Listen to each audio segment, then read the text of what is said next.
자, 위벽과 위세포를 좀 자세히 보겠습니다. 제가 이런 거 하나하나 딴다고 사실은 참 눈이 빠졌습니다. 저희 집에는 이렇게 백과 이런 게 막 제가 한 개를 갖다가 좀 한 책 한 권이 한 4, 5만 원 하거든요. 이렇게. 그래가 샀는데 완 나오고 나니까 투 나온 거예요. 투를 또 샀는데 완에다가 투 몇 장을 추가하는 거 내가 이거 왜 샀던 거 하는 생각이 돈 많게 먹고 이랬는데 좀 더 뭔가 더 다른 게 있는가 했는데 저는 그래 막 뭐 하다 보면 논문을 어떤 건 한 100장을 읽어내요. 그러면 내가 요거다 하는 거 한 줄 딱 뽑아내는 경우도 있어요. 그래서 어떤 때는 이걸 왜 읽었던가 하는 생각도 들 때도 있고 이렇습니다. 자, 여기 보면 이 그림이 너무 자세히 나와가 있어가지고 제가 뽑았는데요. 요게 위장에 있는 세포들이에요. 세포고 저거는요 위세포입니다. 그러니까 요건 단면이거든요. 예, 위세포를 이렇게 단면으로 잘란 거고 저는 실제 위에 있는 거 네모칸에 들어가 있는 거 있죠. 저거는 위세포입니다. 위세포인데요. 쟤네들이 전부 다 하나하나 그러니까 여러분은 위가 이렇게 울퉁울퉁하게 생기죠. 쟤네들이 모여갖고 저렇게 생겨가지고 있는 거. 쟤네들이 굉장히 탄력이 있고 탄성이 좋고요. 저거 세포 하나하나가요.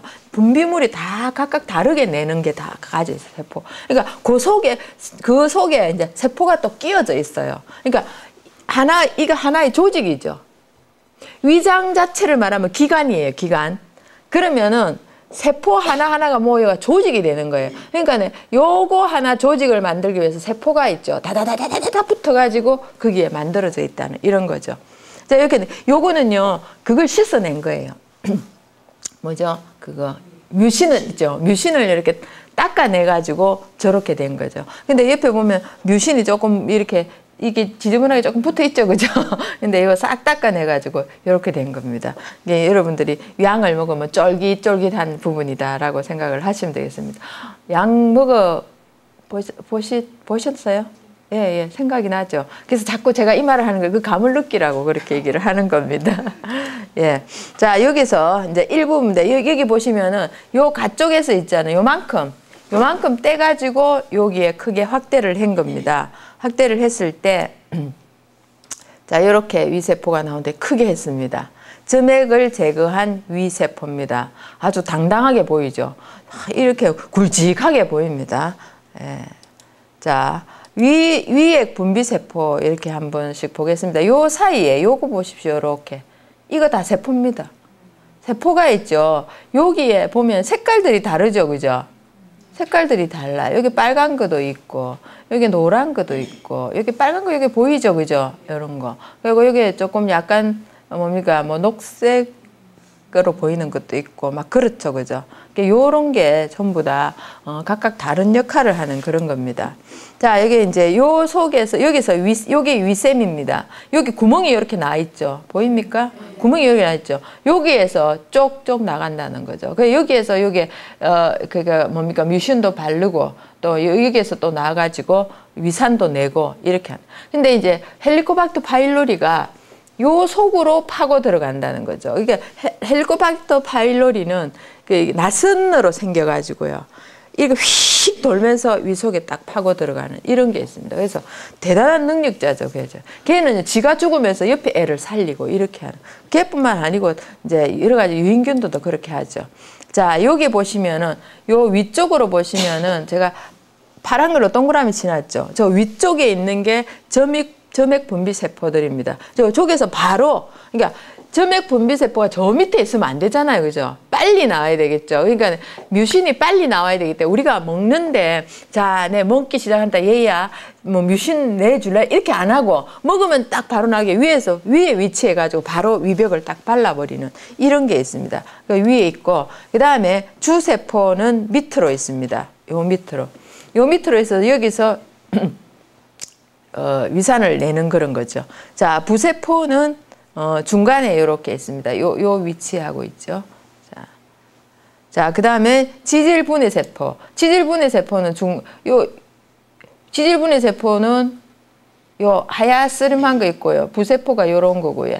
이렇게 빨간 거 보이죠? 뭐 이렇게 돼 있습니다. 그래서 우리 지방 있잖아요. 예, 그런 거. 이런 게 돼 있습니다. 요 밑에 이렇게 보면은, 요거는 요 밑에 가스트린 그거 호르몬 분비 세포입니다. 여기서 요 밑에서 전부 다 이렇게 자극을 하고 있습니다. 요 밑에 딱 들어가가지고 이렇게 돼 있어요. 그래서 이게 하나하나가 세포 하나하나가 우리는 진짜 우리는 가만히 있는데 쟤네들은 전부 다 그런 걸 해요. 참 대단하다는 생각이 들어요. 근데 이걸 갖다가 이제 상동 잘라내니까 어떻게 되죠? 상동 잘라내니까. 그리고 얘네들이 병 걸리고 이런 거는 이제 경찰이 부실해서 그래요. 우리 집에 도둑이 드는 거는 우리가 또 우리 집에 도둑 들면 경찰한테 신고하면은 도둑 금방 안 잡아주죠. 이 몸체도 마찬가지예요. 그러니까 이게 튼튼하면은 순간순간 와서 잡고, 그러니까 내 몸에 지금 경찰이 왜 못 잡아줍니까? 사람이 없어서 못 잡아줘요. 1대1로 지켜주면 되잖아요. 이거는요, 우리 몸은요, 옆에서 빠르게 나와서 다 지켜줍니다.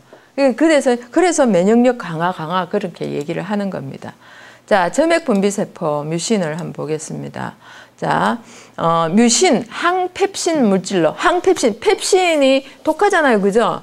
예, 그 위산이 독하니까 이걸 갖다가 이제 막아주는 역할을 하는 겁니다. 그래서 항펩신 물질로 점액 단백질 분비를 하고 위벽을 덮고 세균, 자극성 물질, 위 자체에 분비되는 단백질 분해 효소인 펩신과 염산으로부터 위벽을 보호해주는 역할을 한다. 이런 겁니다. 이거 아주 중요합니다. 그래서 화채질 같은 경우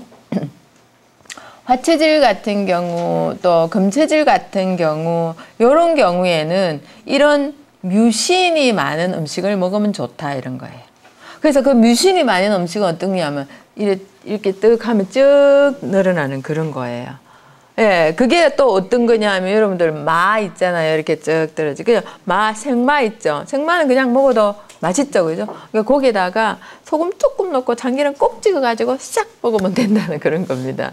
그래가지고 그렇게 드시면서 또 그걸 갖다가 또 우유하고 막 갈아 먹으라 그러죠. 그러지 하지 마세요. 그렇게 하지 마시고 그냥 발효액 있죠. 발효액에다가 싹 갈아가지고 그래 드시면 더 좋습니다. 우유에 갈아 먹으면은 우유를 또 뭡니까? 우유 또 그 안에 칼슘 깨고 뭐 이런데도 그거 하니까요. 자, 펩신이 단백질로 되어 있는 위벽을 소화, 가수분해 시키지 못하는 것은 펩신은 뮤신은 분해하지 못한다 이런 겁니다. 못하기 때문이다. 그래서 이거 이제 위가 약한 사람이 위가 습이 많은 사람이 뮤신은요 음적이라 가지고 끌어모아 가지고 딱 이렇게 그거 붙어 있는 역할을 하는데 몸에 습이 많은 사람이 뮤신을 먹게 되면 어떻게 되죠?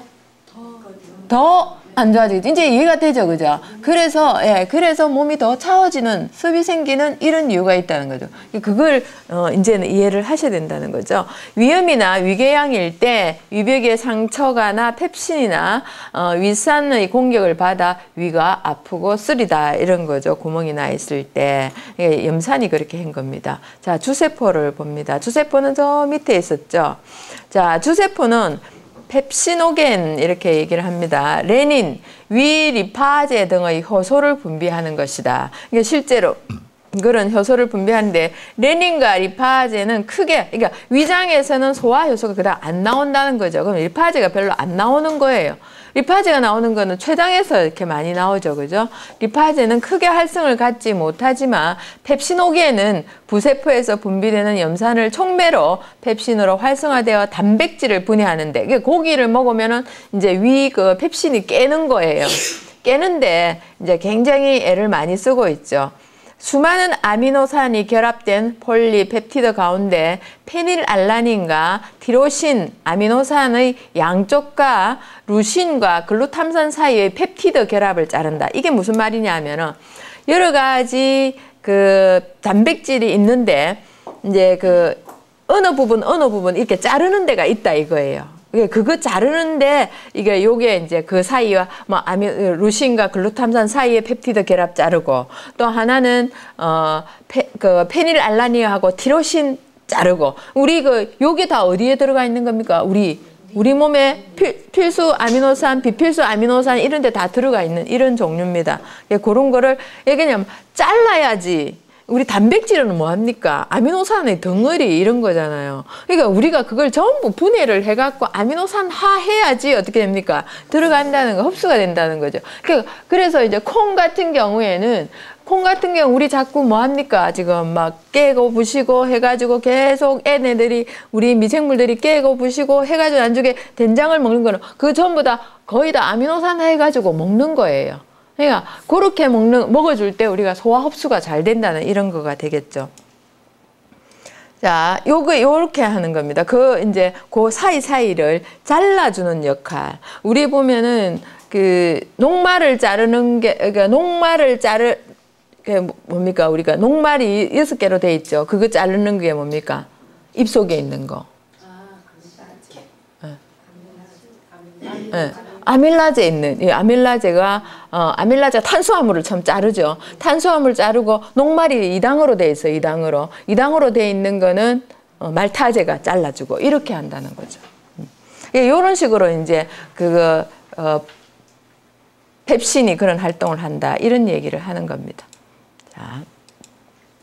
자, 여기 보면 이게 이제 제가 페닐알라닌의 단백질의 구조입니다. 그냥 이렇게 생겼다더라 하는 거 구경하시라고 가져온 겁니다. 이렇게 생겼는데 이런 게 있죠. 이 전부 다 입체형으로 생겼어요. 입체형으로 생겼기 때문에 만약에 이제 글루탐산하고 루신하고 이렇게 붙어 있으면은 이거 두 개가 붙어 있으면 분자가 크잖아요. 그죠?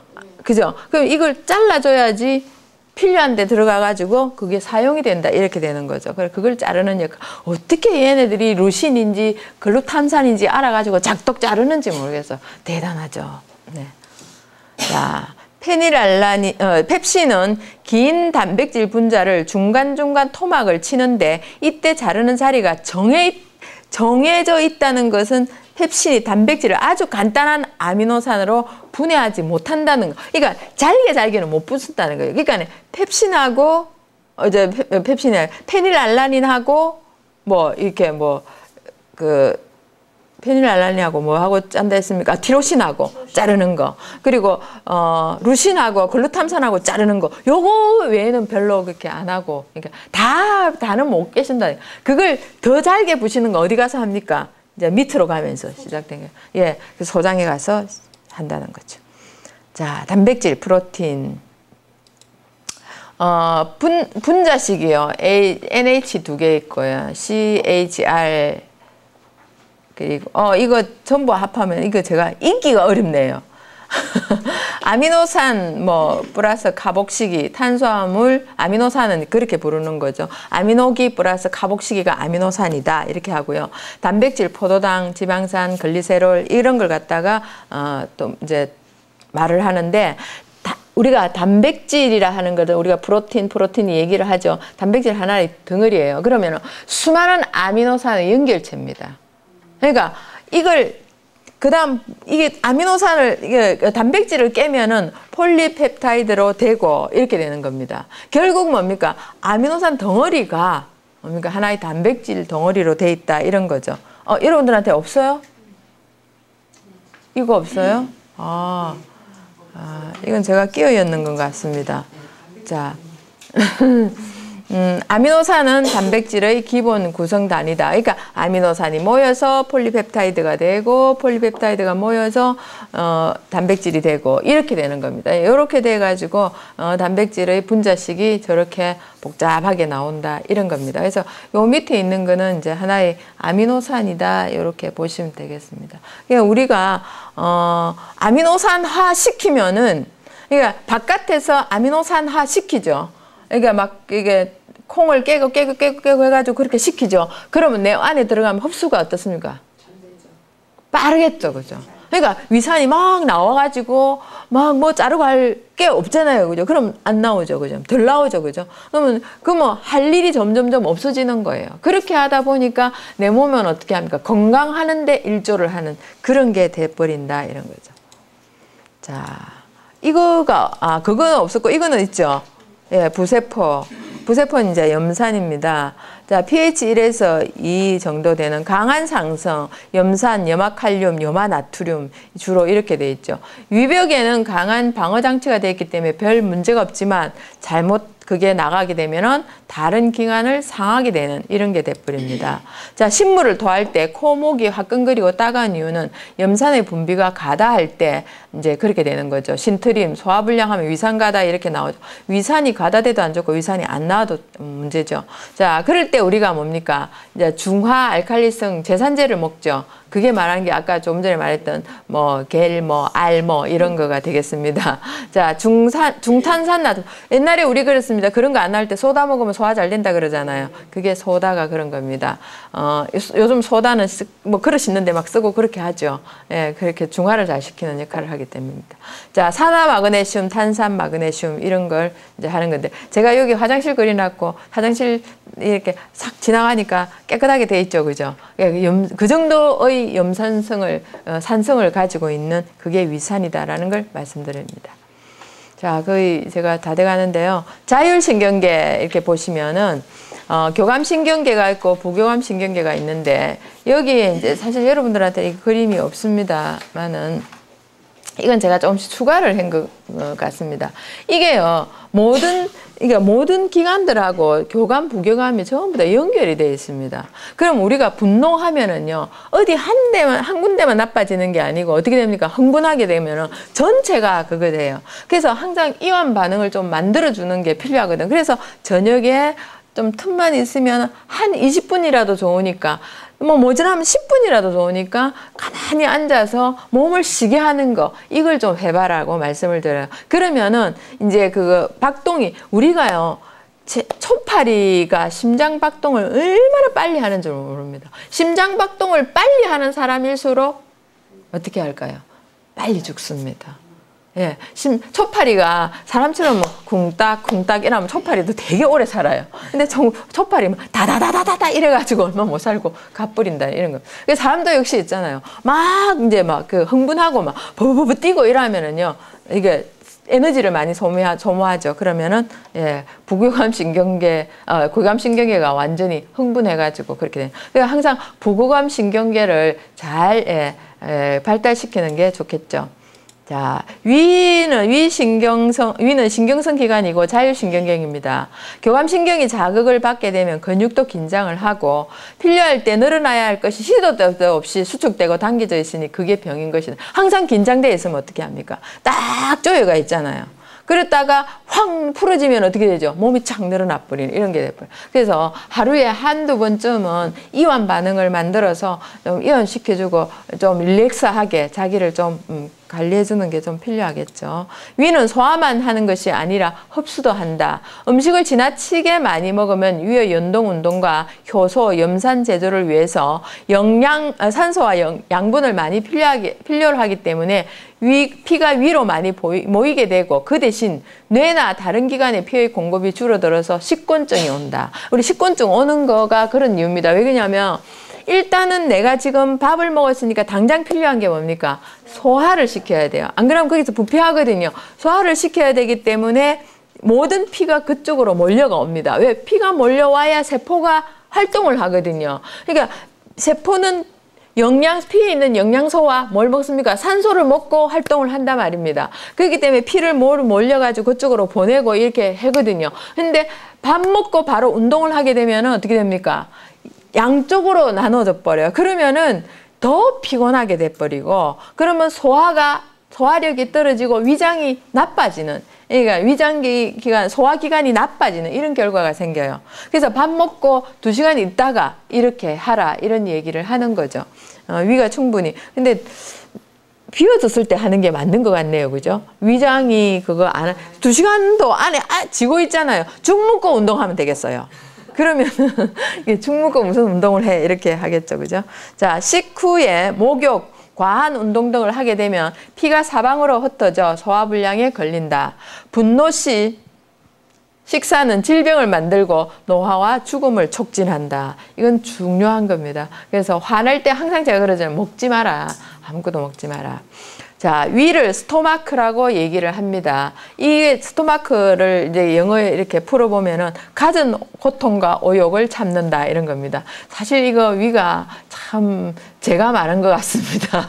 이렇게 모든 것을 받아들이고 그래서 이제 서양에서는 스토마크라고 얘기를 하지만은 동양에서는 장보의 바다다. 모든 것을 받아들이는 것이다. 이렇게 얘기를 합니다. 자, 이거 여기 바다가 뭡니까? 얘가 그 파도 뚜껑을 열고 밑에 오만 잡쓰레기를 들여다보고 있는데요.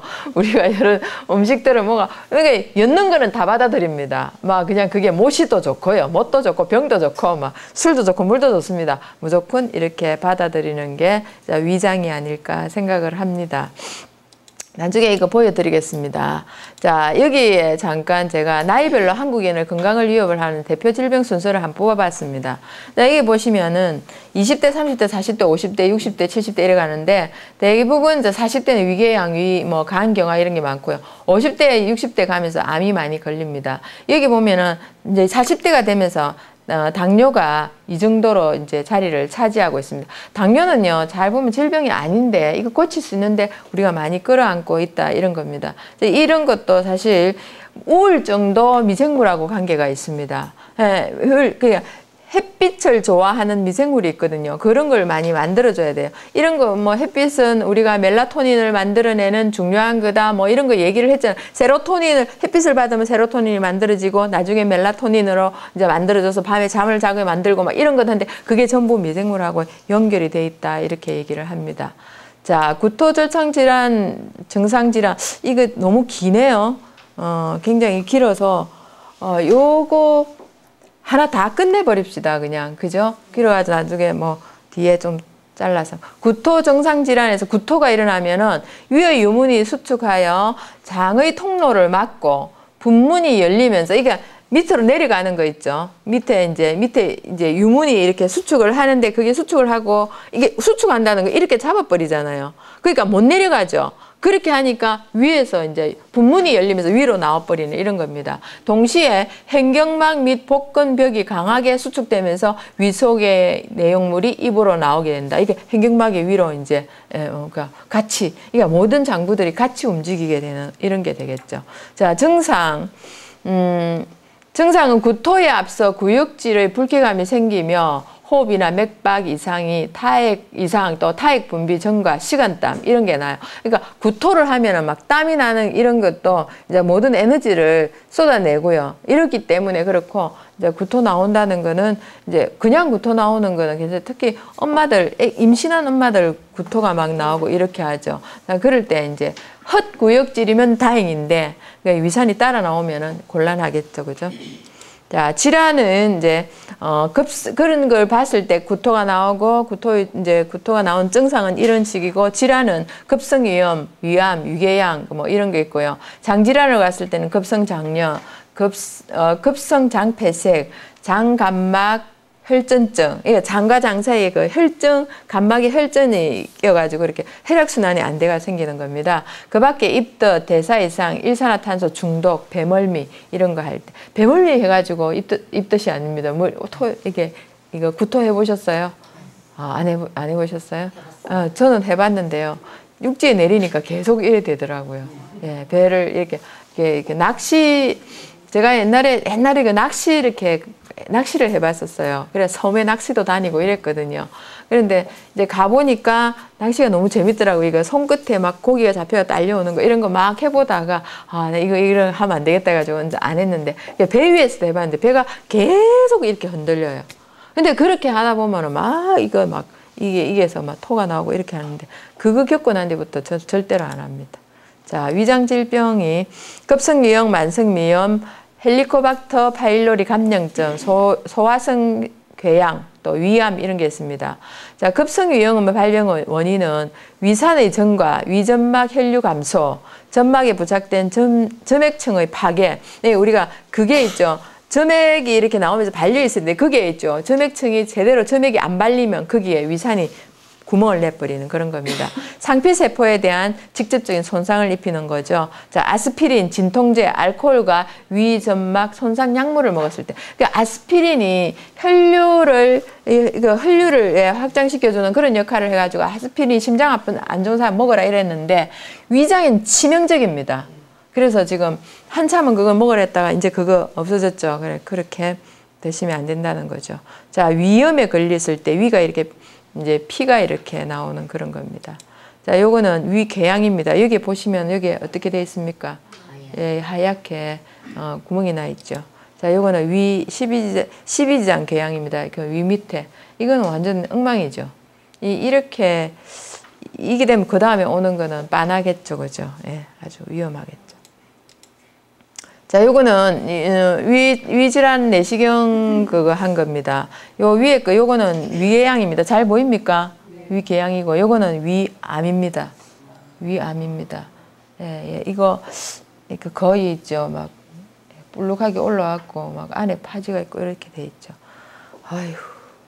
자, 그다음 밑에 거는 예, 요거 위점막 아랫게 밑에 종양 있는 거고요. 요거는 이제 그 위정맥류입니다. 이게 정맥류가 이제 정맥류는 항상 밑 정맥에 판막이 있는데 그게 열리고 닫기가 잘 안 돼가지고요. 역류해가지고 그게 늘어져가지고 정맥류, 이거 하지 정맥류도 그런 역할이라고 보시면 되겠습니다. 자, 위암의 종류 보시면은 이게 점막층에 걸리는 거 위쪽에 그걸 선암이라고 합니다. 예, 선암 얘기하는 거 들어보셨죠? 이게 점막층에 걸린 거 선암이고요. 그 다음에 점막 하층에 점막 바로 밑에 요게 걸리는 거를 육종이라고 얘기를 합니다. 그리고 이제 요게 근육축에 걸리는 거, 이게 장막층에 걸리는 거, 이게 요런 걸 갖다가 뭐 림프종에 걸리는 거 이런 거가 있는데요. 요게 이제 뭐 여기 있는 거 거의 뭐 이게 뭐 어쨌든 간에 여기만 안 걸리잖아요. 나중에 여기 다 파고 들어갔고 위를 뭉개버리는 그런 게 있습니다. 이거 전부 세포가 이제 부실해서 생기는 거죠. 위암의 진행 상태를 이렇게 보여줍니다. 이거는 보건복지부에서 나와 있는 그림을 제가 가지고 왔습니다. 여기에 보면은 처음에 요렇게 이제 요게 이제 부실이 시작되는 겁니다. 이러다가 나중에 어떻게 됩니까? 밑으로 이렇게 파고 들어갑니다. 파고 들어가서 이제 요째 그림으로 보면 이렇게 나와 있지만 점점 커지는 거죠. 우리가 위암 이렇게 보면은 제일 처음에는 점부터 시작합니다. 점이 딱 있으면서 딱 이게 제가 늘 하는 말씀인데 잘 이래 들어놓으세요. 바이러스가 들어와가지고 안 그러면은 죽어야 될 세포가 안 죽고 그 자리에 있으면은 이거 이물질이잖아요. 이제 죽어야 될 세포가 죽었으면 빠져나가줘야 되는데 그게 그대로 있고 이러면 이물질이 되거든요. 그러면은 우리의 적혈구가 어떻게 됩니까? 이걸 갖다가 이거 있으면은 여기 다친다 해갖고 딱 잡습니다. 그러니까 한 마리라고 얘기를 하겠습니다. 한 마리를 잡고 있으면 이게 힘이 세지면은 바이러스가 힘이 세지면 한 마리가 못 잡죠. 그럼 두 마리가 와서 잡습니다. 그럼 두 마리도 못 견디게 우리가 그러니까 한 마리로 퇴치를 해버려야 되는데 두 마리가 한 마리를 못 잡는다가는 그 두 마리가 어떻다는 겁니까? 비실거린다는 거예요. 그게 내 면역력이 떨어지기 때문에 그걸 못 잡고 있다는 거예요. 그러니까 자꾸 와가지고 덮어요. 자꾸 오고 와가지고 덮으니까 여기 어떻게 됩니까? 딱딱하게 변하는 거예요. 그 전부 다 우리의 백혈구들이 그렇게 방어를 하고 엎어지가 있다는 거예요. 그래서 그게 딱딱하게 돼 있으니까 뭐라고 합니까? 캔서, 개딱지 이렇게 얘기를 하는 거예요. 그렇게 돼서 이제 이름이 그렇게 붙은 거죠. 위암의 진행 상태에서 1기는 암이 점막이나 점막 하층에 국한되어 있고 주위 림프절에 전이가 없는 그런 상태입니다. 림프절까지 가면 이제 림프까지 전이시키면서 림프절에 가면은 이제 온몸으로 타고 들어갑니다. 그래서 전이됐습니다 하는 거는 림프절에 타고 들어갔다 이렇게 보시면 됩니다. 2기 암기는 암이 점막 하층을 지나 근육층이나 장막층까지 퍼졌거나 주위 림프절까지 전이된 경우입니다. 자, 4기는 암이 위벽을 모두 뚫고 나가 위 주변 림프절뿐만 아니라 멀리 있는 림프절까지 전이되었거나 다른 장기로 전이된 상태입니다. 자, 요렇게 이제 지금 림프절이 요렇게 있습니다. 위에 이렇게 이거 다 붙어가지고 다다다다다 이렇게 돼 있거든요. 그게 다 붙어가 림프관이 다 지나가잖아요. 그럼 그 림프관으로 세포가 뭐 찌끄레기 이렇게 다 내보내거든요. 보내는데 그쪽으로 이제 세포가 상해 있으니까 그쪽으로 보내고 림프관이 있으면 림프절이 하나씩 중간에 다 끼어 있잖아요. 그쪽에 들어가면 이제 경찰서에 도둑이 들어가 있는 상태가 돼버려요. 자, 이거는 이제 종양 보는 거 이런 겁니다. 자, 요거는 종양이 이렇게 파고 들어간 겁니다. 요 밑에까지 파고 들어간 그런 상태고요. 이거는 다른 쪽으로 어떻게 됐습니까? 예, 전이가 된 그런 상태가 되겠습니다. 아주 적나라하죠, 그죠? 예, 그 그림이라서 우리가 좀 덜한데 실제로 보면 엉망이 되겠죠. 자, 요거 림프절이 이렇게 되어 있습니다. 림프절이 이렇게 되어 있으면은 이 림프절은 세포하고 다 이렇게 연결이 다 있기 때문에 그쪽으로 될 수 있으면 이거 청소를 하는데 안 되면은 이제 우리 세포가 못 이기면은 이제 그쪽으로 타고 들어간다고 생각하시면 됩니다. 온몸에 림프절이 연결이 돼 있죠, 그죠? 그러면 이 림프절을 타고 이제 저게 뭡니까? 그 림프절은 뭡니까? 임파구들이잖아요. 그죠? 백혈구들이거든요. 백혈구가 타고 다니는 길이에요. 그 청소를 하는데 그거 돼버리면 그쪽으로 못 간다는 이런 거죠. 자, 여기 보면은 1개, 2개 뭐 이래 되는 거죠. 처음에는 림프절에 여기 전이가 없다가요. 여기 1개가 전이가 됐죠. 그러면 여기는 2개가 전이가 된 이런 상태입니다. 자, 여기는 뭡니까? 뭐 3개에서 6개까지 전부 전이가 됐죠. 이렇게 딱 전이되기 시작하면 어떻게 됩니까?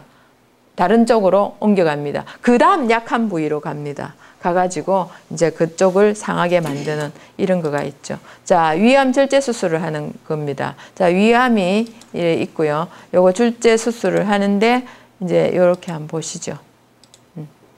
요렇게 이제 요거는 뭐 잘라가 없앤 거고요. 요게 쭉 보시면은 그 순서입니다, 이거예요. 예. 순서가 요렇게 되는데 요거는 요렇게 걸려 있는 거죠, 요거는요. 걸려 있는 거. 요거는 드러낸 겁니다. 요거 전부 뭐가 있습니까, 옆에? 요 위암 덩어리입니다, 이런 거. 요거 지금 절제하는 과정이고요. 요거 도려내는 거죠, 이렇게. 요거는요, 이게 꼭꼭꼭 그걸 합니다. 뭘로? 이렇게 레이저로요. 딱딱딱 찍어냅니다. 요 위암이잖아요. 그럼 요 딱딱딱 찍어냅니다. 그죠? 요 허옇게 돼 있죠? 그러면 쏩니다. 쏘아갖고 요걸 갖다가 요렇게 이제 그걸 하죠. 이제 뜯어내죠. 이렇게 이제 분리를 시킵니다. 요 칼로 뜯어냅니다. 빵 났죠, 그죠? 이거 드러낸 겁니다, 이거. 드러낸 거고, 이제 여기에, 요거는 뭐, 치유 과정이겠죠? 상처된 거고, 뭐, 이래 된 겁니다. 요게 요렇게 된 겁니다. 적나라하게 보여드렸습니다. 예. 자, 이거, 아이고. 자, 요 위장인데요. 자, 요거 헬리코박터 파일로리입니다. 요 2가지의 모양이 있습니다. 얘네들은 이렇게 꼬리가 이렇게 길게 이렇게 달려 있습니다. 이렇게 돼 있는데 옆에 있는 오른쪽에 있는 거 보시죠. 나선형으로 생겼죠. 이게 저렇게 생겨가지고요. 얘는 하나는 나선으로 안 생겨도 걔는 파고 들어가고요. 이제 발달이 돼갖고 나선형이 생겼습니다. 그러니까 이제 그걸 한 거죠. 그게 살아남기 위해서 변형을 한 겁니다. DNA를 바꾼 겁니다. 예, 진화한 거죠. 그래, 이렇게 바꿔가지고 파고 들어가는 그런 게 되죠. 징그럽죠. 자, 위벽에 파고든, 지금 요거 위장입니다. 여기 구멍 시커먼 거 보이죠? 밑에. 요거 뭐겠습니까? 아까 공부했잖아요. 예, 위점액이 나오는 그 구멍입니다. 예, 그 속으로 지금 요 애들이 파고 들어가고 여기 딱 들어가 있는 겁니다. 여기 숨어 있다가요, 이제 위산이 다 없어지면은 그때 또 나와가지고 막 이제 거기서 살고 이렇게 합니다. 근데 뭘 나쁜 물질을 품어내요.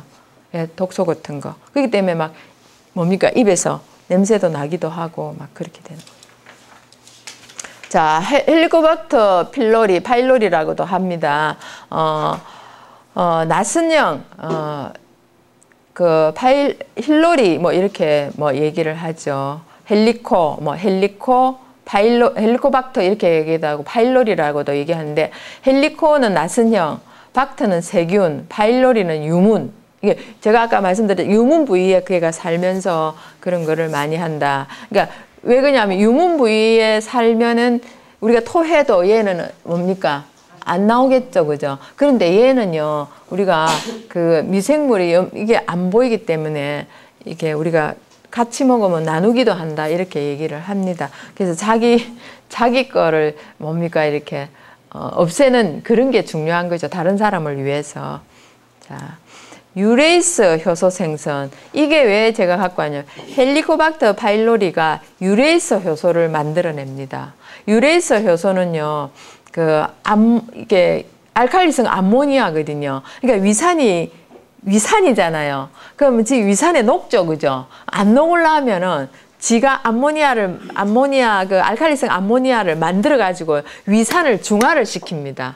그래서 지는 위산에 녹으면서 이걸 막 품어내가지고 옆에 애는 이걸 발라주고 지는 죽습니다. 예, 균들이 그런 행동을 한다는 거죠. 대단하죠, 그죠? 예, 예, 예, 예, 그렇죠. 그러니까 헬리코박터 파일로리만 하는 게 아니고 유인균도 똑같이 하고 있습니다. 그래서 헬리코박터 파일로리하고 유인균하고 싸웁니다. 이게 총칼 들고 안 싸우고요. 이제 얘를 녹이는 물질을 막 끄집어낸다는 거죠. 그래서 그걸 계속 먹게 되면은 얘네들이 이제 자리를 못 차지하게 되는 이런 게 됩니다. 자, 위 안의 공간이 높은 산성인 것과 달리 거의 중성을 띠는 위벽 점막 안쪽에 아까 보셨죠, 그죠? 그 안에 자리 잡고 살아간다는 거죠. 그 속에 푹 박혀가지고 있습니다. 그래서 먹을 거 있으면 또 나와가지고 먹고 또 팍 박히고 들어가고 이렇게.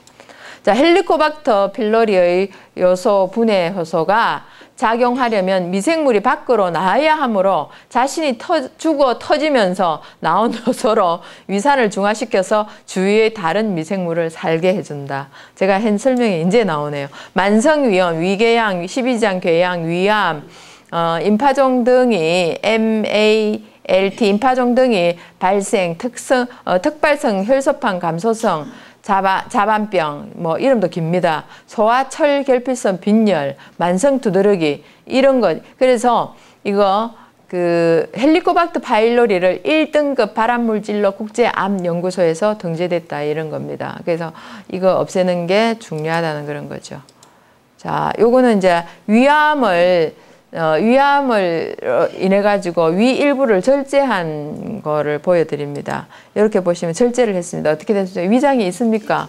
없죠. 이제 직선으로 돼 있죠. 그래서 우리가 먹으면요 그대로 내려가는. 그래 위암 수술하면 살잖아. 그게 아니에요. 수명을 단축하는 거죠. 그래서 제가 어떤 사람이 위암에 걸렸다, 그 수술을 했다 해서 그게 도대체 크기 얼마나인데, 그러니까 1mm였대요. 1mm. 근데 1mm는 참깨 한 알이거든요. 예, 그것 때문에 위의 3분의 1을 잘라내버려요. 예, 이만한 거 3분의 1 잘라내버리면 요만큼밖에 없는 그런 거죠. 그래서 몸에서 부작용이 생기기 시작하는 거죠. 그러니까 그걸 이겨내는 걸, 이거는요, 이게 딱 이렇게 이제 딱 뭉쳐져 있죠. 이렇게. 그럼 암덩어리가 센치가 커졌죠. 그럼 이게 전부 다 우리의 식구들이, 경찰들이 이제 딱 덮어져가 있는 거잖아요. 그러면 우리가 좋은 음식을 먹게 되면은 금방부터 애들은 다시 원상복귀합니다. 해체를 합니다. 그리고 나머지는 또 어떻게 합니까? 폭발시킵니다. 다른 애들이 와서. 그거 다 죽여버립니다. 이렇게 하는 기회를 안 주고 어떻게 합니까? 잘라내버린다는 그런 거죠. 자, 요거는 이제 마지막에 한번 정리하는 거예요. 위장이 생긴 거, 그 위장의 위세포가 되겠습니다. 위는 신축성이 있는 장기로서 음식물을 저장하고 위액과 위 운동에 의해 음식물을 죽과 같은 모양으로 만들어서 밑으로 보내는 작용을 한다. 위의 기능에 이상이 생기면 자동적으로 다른 장기에도 영향을 끼치게 되는 중요한 역할을 하고 있다. 그래서 위장은 좀 신경성이기 때문에 신경이 쓰인다 그러면은 그냥 있죠. 그냥 주스, 예, 주스 한 잔 마시고 이렇게 하면 좋겠죠. 근데 막 그런 주스는 산이 많은 주스는 드시지 않는 게 좋고요. 예, 여러분들은 막 이제 그 과일 주스 있잖아요. 그게 이제 좀 마그네슘 있고 이게 화가 날 때는 마그네슘을 먹으라 그러잖아요. 예, 그거 바나나 이런 거, 예, 그걸 릴렉스하게 만들어주면서, 예, 그거 바나나는 위장도 좋게 하는데 또 체질에 따라 조금씩 다르죠, 그죠? 자, 12장으로 이어지는 유문 부분으로 나누어지고 위의 출구인 유문과 입구인 분문은 조인근이 있어서 음식이 지나갈 때만 열린다. 위는 담고 있는 음식물의 양에 따라 수축 또는 팽창이 된다. 이렇게 얘기를 합니다. 자, 위장에 좋은 음식들이 이렇게 나옵니다. 설포라판이 양배추하고 브로콜리에 굉장히 많이 있습니다. 근데 브로콜리의 새싹에 일반 브로콜리보다는 20배가 많다는 그런 겁니다. 이 설포라판이 헬리코박터 파일로리를 없애는 역할을 합니다. 그래서 헬리코박터 파일로리 억제와 암줄기세포 증식을 억제하고 생존 능력을 저하시키는, 암 생존 능력을 저하시키는 이런 걸 한다는 거죠. 예, 이렇게 하기 때문에 제가 이제 위가 좀 안 좋으신 분들은 요거 어떻게 합니까? 이거 양배추 말고요. 브로콜리를 그냥 발효를 시켜가지고요. 예, 드시면은, 이렇게 양배추, 제가 우리 애는 화체질이에요. 그래서 양배추 즙을 갈아가지고 학교 갈 때마다 이제 당근하고 사과하고 섞어줬는데 화를 내더라고, 갔다 와가지고요. 왜 이게 반쯤 울더라고요. 눈물을 뚝 흘리면서. 왜 이랬더만, 엄마 왜 나한테 썩은 거를 줬어? 이렇게 얘기를 하는 거예요. 그래요. 아니, 그거 썩은 거 아닌데 이랬더만, 맛이 너무 이상해. 그렇게 얘기를 하는 거예요. 양배추가 좀 그런 거는 있어요. 있는데, 이제 사실은 그때 얼려갖고 보냈거든요. 얼려가지고 학교 가서 이제 먹으라고 그랬는데, 이제 녹으면서 어떻게 됩니까? 그게 하는 거예요. 발효를 하는 그런 거가 있어요. 그래서 요거는 갈아가지고, 이게 브로콜리를 마실 때 브로콜리 발효한 걸 넣어가지고 같이 마시면은 굉장히 효능이 좋습니다. 그래서 이제 그거를 말씀드리는 거고요. 자, 요게 이제,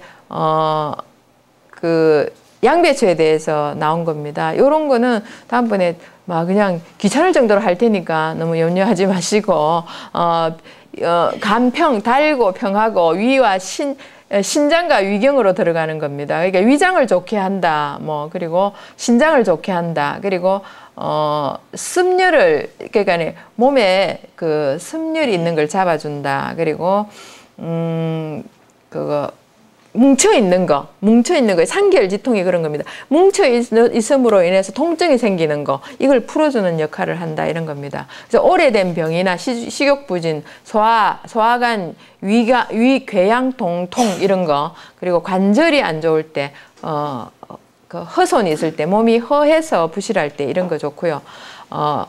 성질이 평하여 양위함으로 위를 기른다, 위를 좋게 만드는 그런 함으로 피해야 할 것은 없다, 이렇게 얘기합니다. 다 좋다, 이런 거죠. 예. 상용하면 보익하고 만성 담낭염과 만성 궤양성에 참 좋다, 이런 겁니다. 그래서 여기에 브로콜리도 이제 자주 드시고, 브로콜리는 생으로 먹어도 참 좋습니다. 그냥 살짝 데치기도 하고 이렇게 하잖아요. 데치고 싶으면요, 그냥 끓는 물 불 끄시고 넣었다가 바로 건지면 돼요. 그러니까 통째로 넣지 말고요, 이렇게 잘라가지고요, 그거 이렇게 알라리 이런 걸 갖다가 통 넣었다가 바로 건져내셔가지고 드시면 좋습니다. 그렇게 하는데, 이제 생으로 여러분들 찍어 먹을 수 있으면 깨끗하게 씻어가지고요, 생으로 이렇게 찍어 드시면 더 좋고요.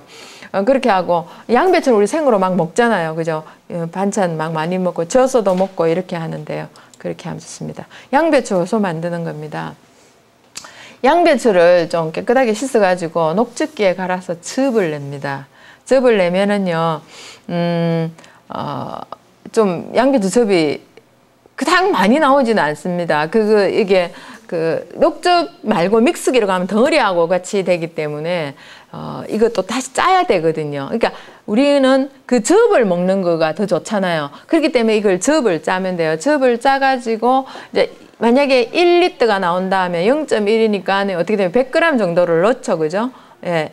1리터에 100g 정도를 넣고, 이게 이제 그 소금을, 여기 지금 해놓은 거 1에 0.1, 그 다음 0.01 막 이래 놨잖아요. 그거 이제 원당 소금예 이런 겁니다. 요렇게 해서 균 있죠. 1리터니까 균은 1티스푼을 넣으시면 돼요. 넣고 이제 발효기에 38도에서 2일 정도 발효해서 즙을 마시면 됩니다. 근데 여러분들이 마시다가 이제 계속 마시면서 밖에 내놓으면 발효를 하거든요. 발효를 멈추고 싶으면은 일단은 냉장고 들어가고요. 그러면 발효가 늦어지게 합니다.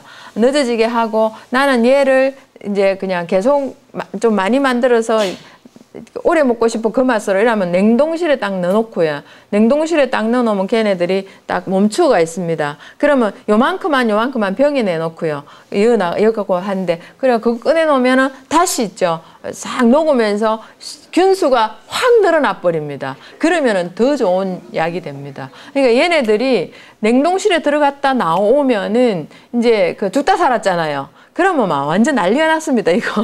그래, 엄청 많이 하는 그런 겁니다. 자, 양배추로 발효하기. 양배추, 이제 즙으로 하는 거고, 양배추는요, 이제 깨끗하게 씻어가지고 채를 될 수 있으면은 채를 많이 썰어주는 게 좋습니다. 그래서 1대 0.1로 발효해서 38도에서 2일간 해가, 이게 있죠. 즙이 잘 안 나와요. 이거 되게 짜가지고 막 이렇게 해가지고 막 먹거든요. 그렇게 하는데, 그냥 양배추 육은 반찬으로 드시면 되고요. 그냥 요렇게 해서, 여기 살짝 요렇게 해가지고 발효기에 뭐 안 넣어도 돼. 이런 거는 큰 통에 넣어가지고 그냥 뭡니까? 반찬처럼 드시면 된다는 그런 겁니다.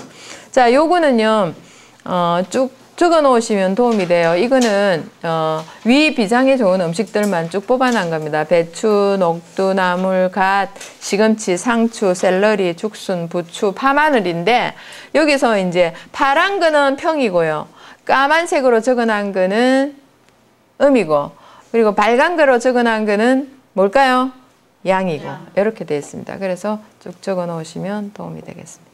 제가 이거 지금 책으로 이제 지금 거의 이제 하고 있는데요. 뭐 구경하시게 될 것 같습니다. 적으셨습니까? 예, 조금 이따 다시 보여드리겠습니다. 자, 여기 또 나옵니다. 무, 생강, 연근, 오이, 호박, 토마토, 가지, 수박, 참외 막 이렇게 있습니다. 수박이 좋다고 해가지고 겨울에 있죠.